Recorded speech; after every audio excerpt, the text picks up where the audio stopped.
Introduction to Eden's Abyss by Eric Muirhead. This novel is about incest, love, and intrigue in a private school in California. The wealthy children, who are left to fend for themselves, who are needy and alone, their sexual appetites unfulfilled, and their need for love and respect is transcribed in minute detail.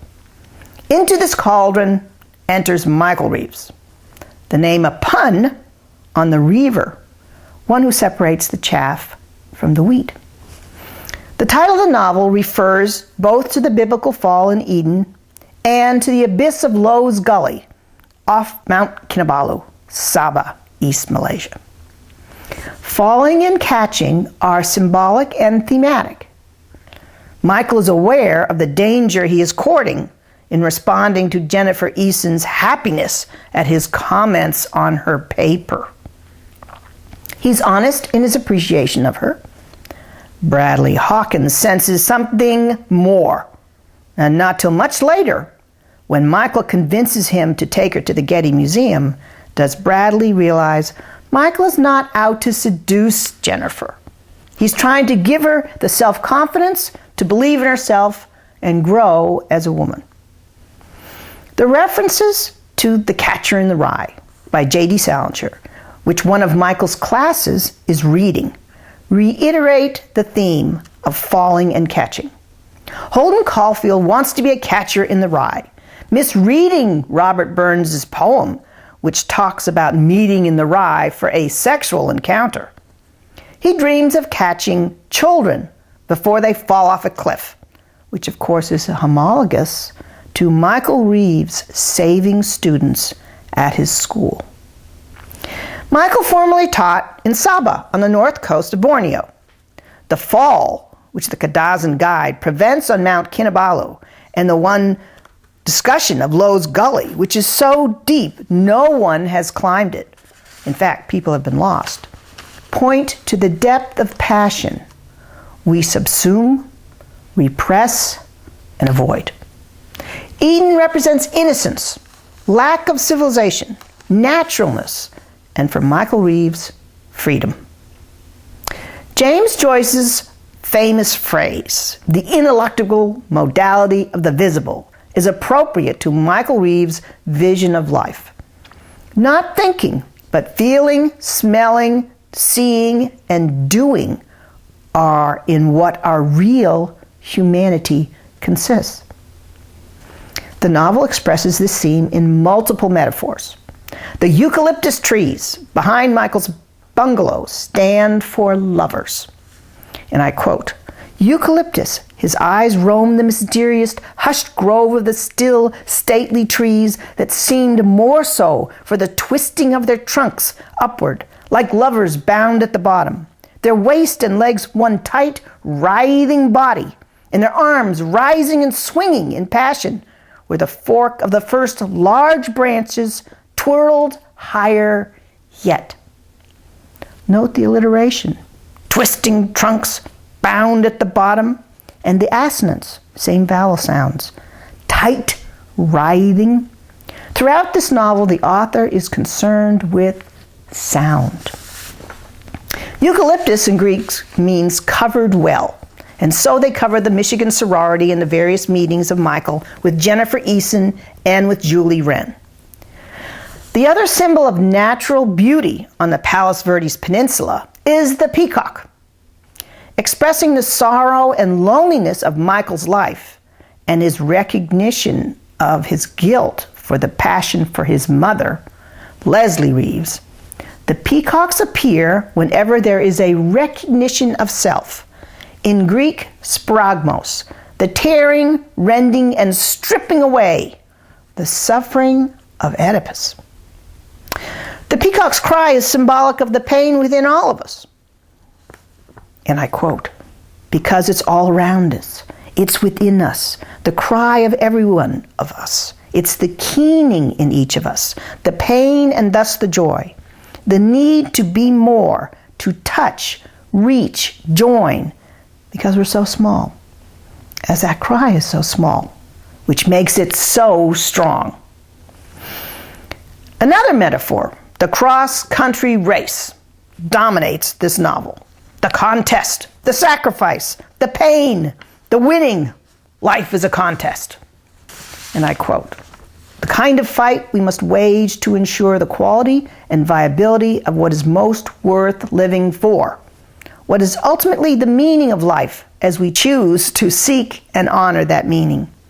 It's a fight against others sometimes, but most profoundly, it's a fight against ourselves, because it's a fight for ourselves, and that makes winning a necessity." This novel has some of the best passages of discussions in the classroom, the relationship between the teacher and the students. The literature Michael Reeves is teaching in his classes is analogous to the plot of the novel. He begins with a play, Brand, by Heinrich Ibsen, a study in the misapplied and destructive religious beliefs which destroy a family and eventually a village.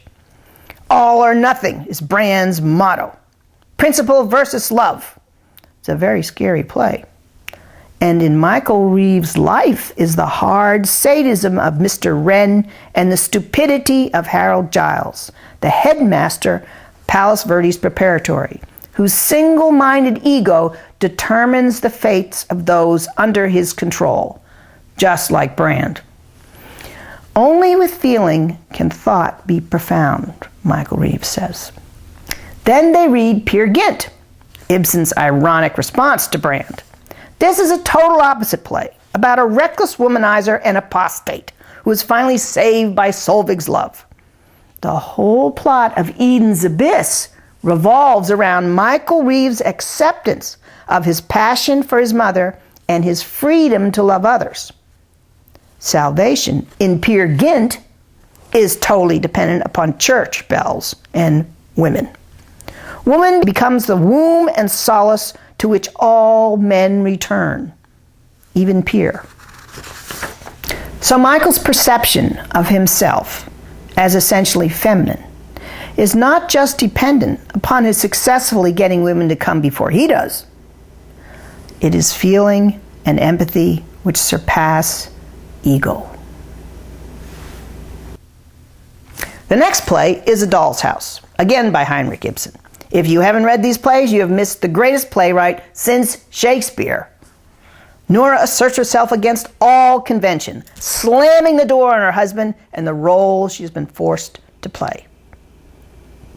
Michael says, convention as rules of behavior, roles imposed on you, will never grant you the capacity for love of which you are capable. Patriarchy is well and present in Harold Giles trying to railroad Michael Reeves, Timothy Wren blackmailing Michael Reeves, and Bradley Hawkins' father insisting he go to Harvard or he won't pay. The final literary analog is Miss Julie by August Strindberg, a damning indictment but unbelievably Freudian piece. Miss Julie doesn't have a chance because of her upper class background, meaning she is a virgin, her unbelievable sexuality, seducing her servant, and her not present upstairs father who controls everything. Of course, the analog to the play Miss Julie is Julie Wren in the novel. The issue here is the power of women's sexuality. In Shakespeare's time, your becoming tumescent after ejaculating was equated with dying. So women's sexuality was feared. And I quote, "Patriarchal culture has always been based on man's fear of sex, fear of dying, of not dominating. Women have been taught to be passive, submissive, not to enjoy sex. If they are not passive and they do enjoy sex, then they're sluts. It's the worst kind of hypocrisy imaginable. It's anti-life, anti-nature, anti-freedom. It is totalitarianism." Actually, Sor Juana de la Cruz, an educated nun and brilliant poetess, said all that in 1565 in New Mexico, the city under Spanish control. Each of these pieces of literature reinforce the themes of the destructiveness of patriarchy, convention, and the necessity of freedom of sexuality, and the humanity of need. Michael Reeves' dilemma with his mother, Leslie Reeves, is not new either. Hamlet's refusal of Ophelia and disgust with women in general is based on his revulsion at his mother's betrayal of the king. The bedroom scene is a seduction of his mother, Gertrude, and Hamlet exacts a promise from Gertrude not to return to Claudius's bed. Another example of incest, Molly Bloom, in her soliloquy at the end of Ulysses by James Joyce, fantasizes about having young Stephen Dedalus move in with her in the spare bedroom and being able to converse with him. She will teach him Spanish, while he can teach her Italian. He will replace her dead son, Rudy, in more ways than one. This acceptance, finally, of Michael Reeves' love of his mother and the peace it leads to is dependent upon Sarah Hathaway's acceptance of Michael and her realization that she can't possess him like an object. Their lovemaking on the beach in the water replaces his lovemaking with his mother on the shore of Lake Michigan. The painting is the symbol for all of this. Two naked forms amidst the swirl of blue. Water is the symbol of life. Jealousy is a hard passion to overcome because our existence as a special person is who we are in someone else's eyes. We begin to see ourselves as that loved one sees us. Eden's Abyss is all about loving others for their sake to help them grow and heal. Thank you.